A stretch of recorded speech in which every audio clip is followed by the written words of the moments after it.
құрметті көрермен, бүгінгі тақырыбымыз абысын тату болса, ас көп дегендей деп қайнағамның үйіне жол тарттық. Да, мама? Иә, жолыңыз болсын. Иә. Алла жар болсын. Отырғызып жіберейін.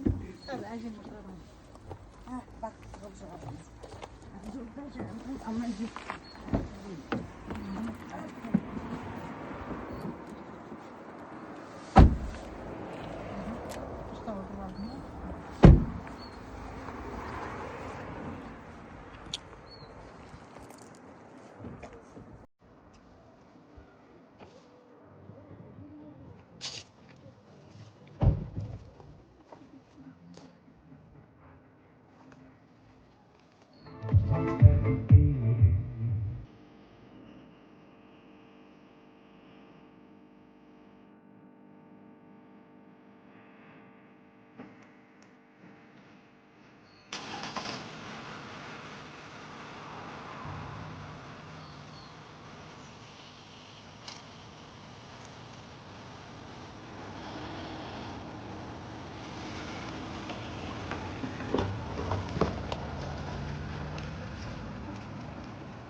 Ой, жарықтарым менің, жарықтарым менің, жарқыраған жарығым менің, тілекшім менің.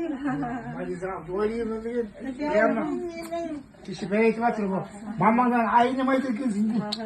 Қуанышта сөйдеп еді ғой. Көп дейді, мамаңнан айнымайды екенсің, бәрі айтып жатыр екен. Ане, тиктокқа түсейін деп жатыр, тиктокқа. Операторым күшті.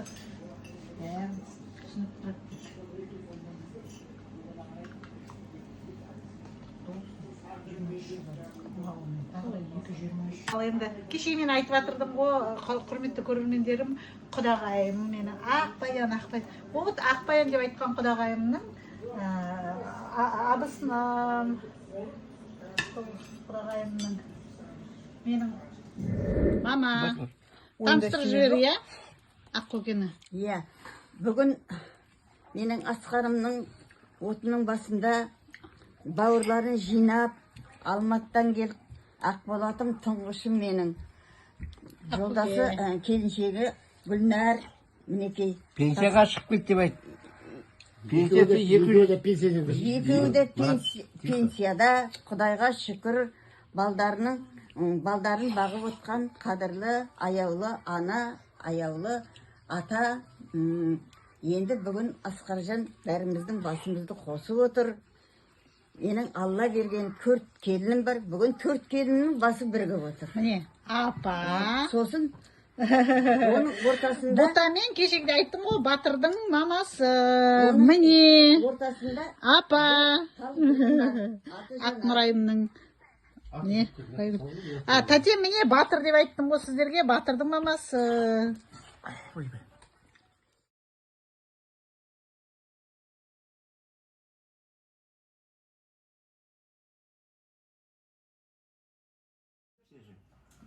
Bizim құдағайларымыз тағым жақсы көреді. Мама, бүгін енді біздің тақырыбымыз абысын тату болса ас көп деген. Бүгін енді өзіміздің әулетіміздің барлық бауырлары және менің абысындарым бір дастарханның басына жиналып қалдық. Және тәтеміз отыр. Жалпы қалай ойлайсыздар? Ападан бастайын, иә? Апа, абысын тату болса ас көп деген сөздің астарында не жатыр сіздің ойыңыз? Абысын тату болса, ағайын тату болса. Аға іні бәрі бауырлар. Бұт кісілер. Райгүл, сіз қалай ойлайсыз? Қосылам. Абысыны мақтап. Жоқ, сіздің өзіңіздің ойыңызды білдіру керексіз. Бұл жерде менің көрермендерім бар. Әрқайсыңыздың ойыңызды білгісі келеді. Мен түсірмей қош. Абысын тату болса деген енді оны бір жұмыдырықтай, бір семьялы, бір үйде ұстаған адамдар бірін-бірі бір сөз айтпай-ақ деп бір қарастан түсінетін адамдар деп ойлаймын. Рахмет. Апа, сіз қалай ойлайсыз? Апа, білесіз ба, біздер көбіне көп екеуміз папамен бірге қалатын едік қой, папа көп айтатын еді ғой осы сөзді. Сол кісі көп айтатын, абысын тату болса, ас көп. Құдайға шүкір. Сол ұстаныммен келатырмыз. Ұзағына болсын. Әумин. Аман болайық деп осылайды. Жарқырап деп кездесе берейік. Аманшылықта. Әумин. Мама, сіздің бүгін көңіл күйіңіз қалай? Бүгінгі шай екеуміздің арамыздағы ерекше сияқты. Солай ма? Әрине. Қалай ерекше болмайды.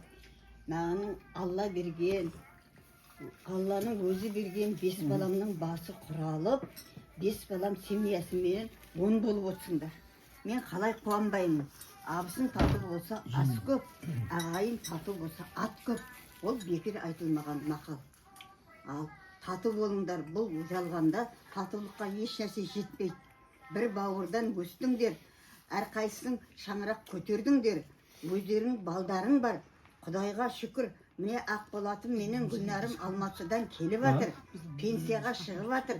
Сол жасқа жеткізген Аллаға шүкір етем. Енді денің сау болып, сол пенсияның жемісін балдарына жегізіп, ана менің жан дәулетімен айтымарым сияқты қойныңда 10 жылдан артық жатқызып, үлкен азамат қатарына қос Нұрдәулетіңнің тасы өрге домалап, одан да жұмысы жемісті болсын.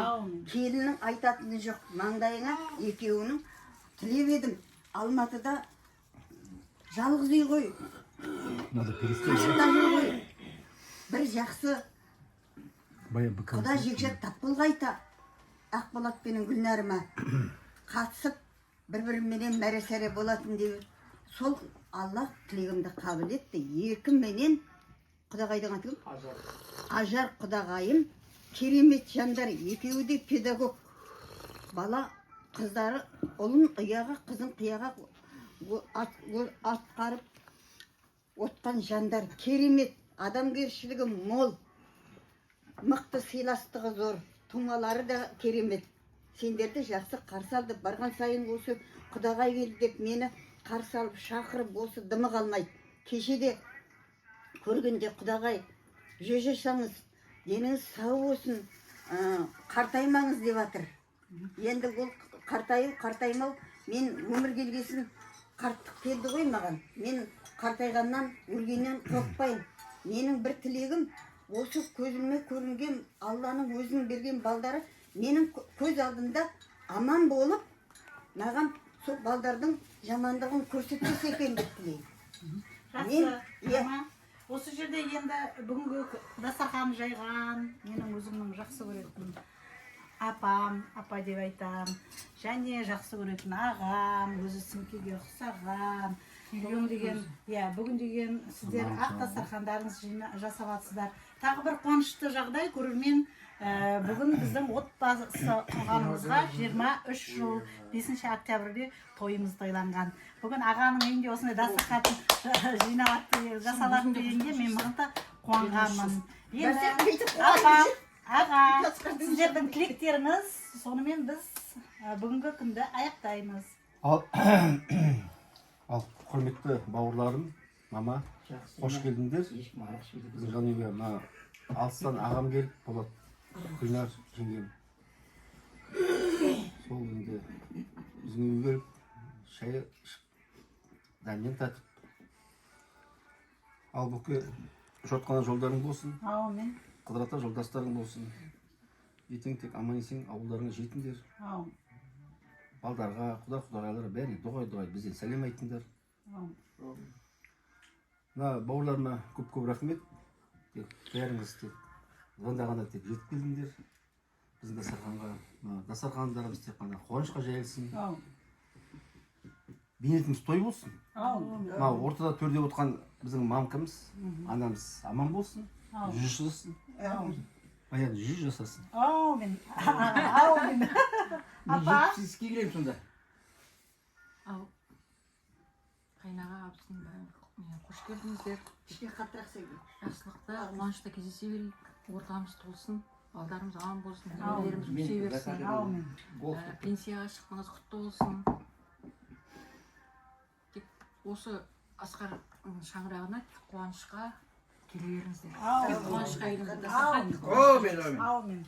Ал құрметті көрермен, бүгінгі тақырыбымыз абысын тату болса ас көп дегендей осы тақырыпта қалады, бірақ келесі тақырыптарымыз бұдан да қызықты болады. Сол себептен каналымызға тіркеліңіз, комментарий жазыңыз, лүпіл басыңыз, сау болыңыз.